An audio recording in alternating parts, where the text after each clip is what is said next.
Hari ini kita akan bahas fenomena menarik di sekitar kita, yaitu gerak.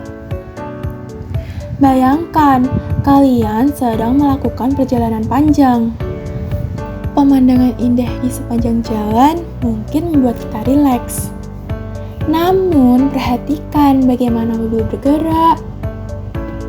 Jika kita berada di jalanan yang berkelok, kecepatan mobil akan terus berubah secara dinamis. Ini yang kita sebut dengan GLBB, atau gerak lurus berubah beraturan. Berbeda cerita saat kita meluncur di jalan tol yang lurus dengan kecepatan yang konstan. Mobil mengalami gerak lurus beraturan atau GLB. Kedua kondisi ini adalah contoh nyata bagaimana benda melakukan gerak lurus dalam kehidupan sehari-hari. Sebelum kita masuk ke rumus, kita harus membedakan konsep jarak dan perpindahan. Jarak adalah total panjang lintasan yang ditempuh tanpa peduli ke arah mana benda bergerak.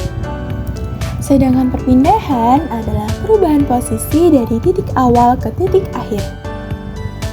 Mari kita lihat ilustrasi bersepeda ini. Jika kita bersepeda 3 km ke timur, lalu balik lagi 2 km ke barat, jarak total yang kita tempuh adalah 5 km.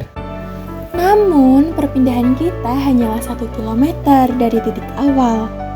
Sangat penting bagi kita untuk selalu memperhatikan arah saat menghitung perpindahan.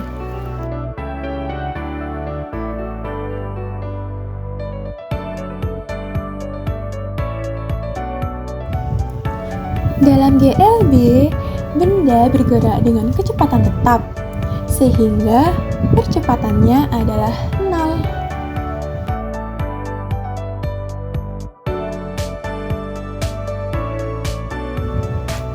Rumusnya sangat sederhana, yaitu V sama dengan S dibagi T.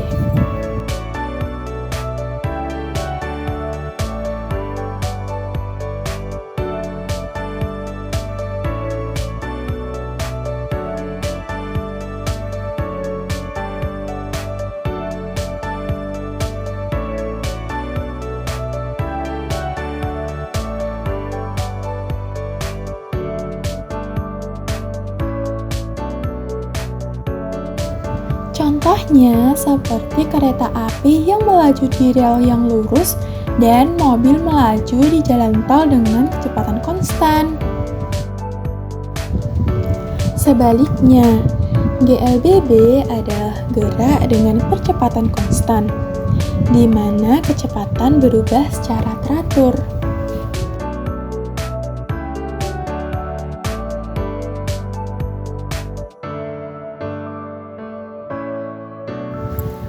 Persamaan GLBB melibatkan kecepatan awal, kecepatan, dan waktu yang bisa kita hitung untuk menentukan posisi akhir atau kecepatan akhir benda.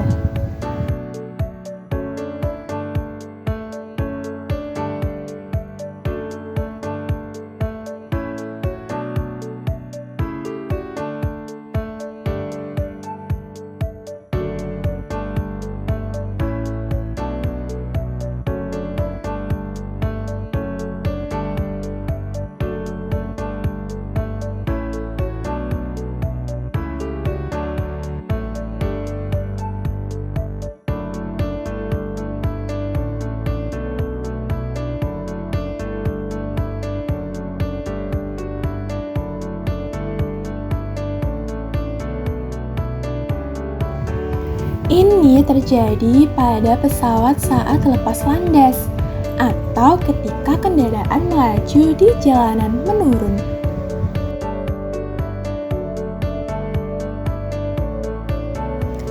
Dalam GLBB, benda bisa mengalami percepatan atau justru memperlambat, tergantung pada arah gayanya. Namun, apa sebenarnya yang menyebabkan benda bisa bergerak dengan kecepatan konstan atau melambat? Mengapa benda harus bergerak? Nah, jawabannya terletak pada hukum Newton yang akan kita bahas selanjutnya. Kita awali dengan hukum pertama Newton atau hukum inersia. Intinya, setiap benda akan mempertahankan kondisinya. Jika diam, akan tetap diam. Jika bergerak, akan terus bergerak dengan kecepatan konstan. Kecuali jika ada gaya luar yang bekerja padanya.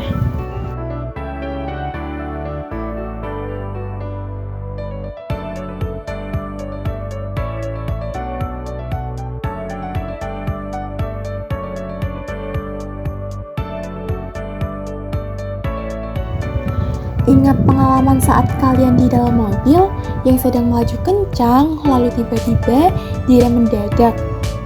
Tubuh kalian akan terdorong ke depan. Itu bukan karena ada gaya yang mendorong kalian ke depan, melainkan karena tubuh kalian berusaha mempertahankan gerak semula.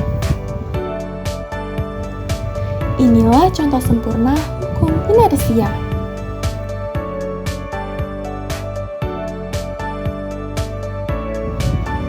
Selanjutnya adalah hukum kedua Newton. Hukum ini menjabarkan hubungan antara massa, gaya, dan percepatan. Jika sebuah benda dengan massa tertentu diberikan gaya, maka benda tersebut akan mengalami percepatan. Besarnya percepatan ini berbanding lurus dengan gaya yang diberikan, tetapi berbanding terbalik dengan massa benda. Secara matematis, kita bisa menghitungnya dengan rumus A sama dengan F per M.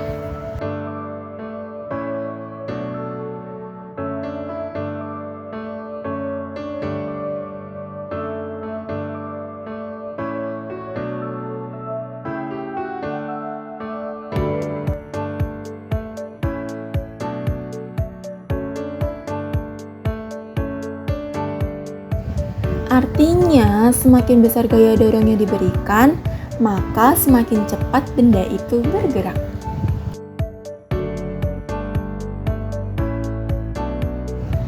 Namun, jika massa benda sangat berat, maka percepatannya akan semakin kecil.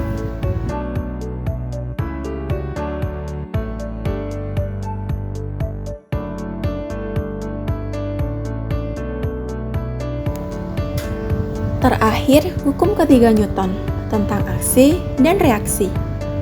Hukum ini menyatakan bahwa jika benda A memberikan gaya aksi pada benda B, maka benda B akan memberikan gaya reaksi yang sama besar, namun berlawanan arah kepada benda A.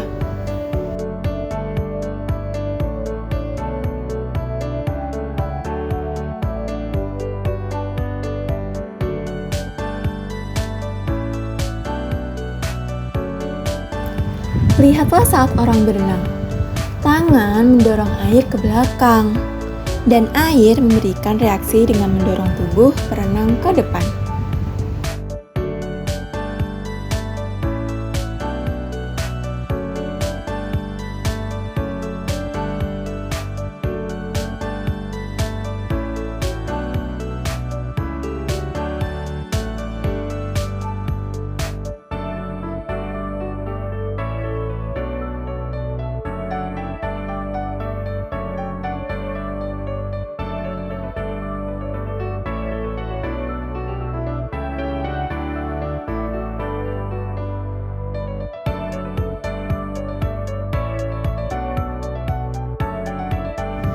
Hal yang sama terjadi saat kita berjalan di lantai atau saat roket meluncur. Setiap aksi selalu menghasilkan reaksi.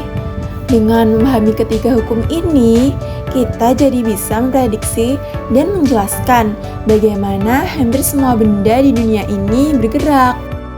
Jadi, itulah pembahasan mengenai gerak lurus dan hukum Newton. Semoga rangkuman ini membantu kalian memahami konsep fisika dengan lebih mudah. Terima kasih sudah menyimak. Sampai jumpa di video selanjutnya.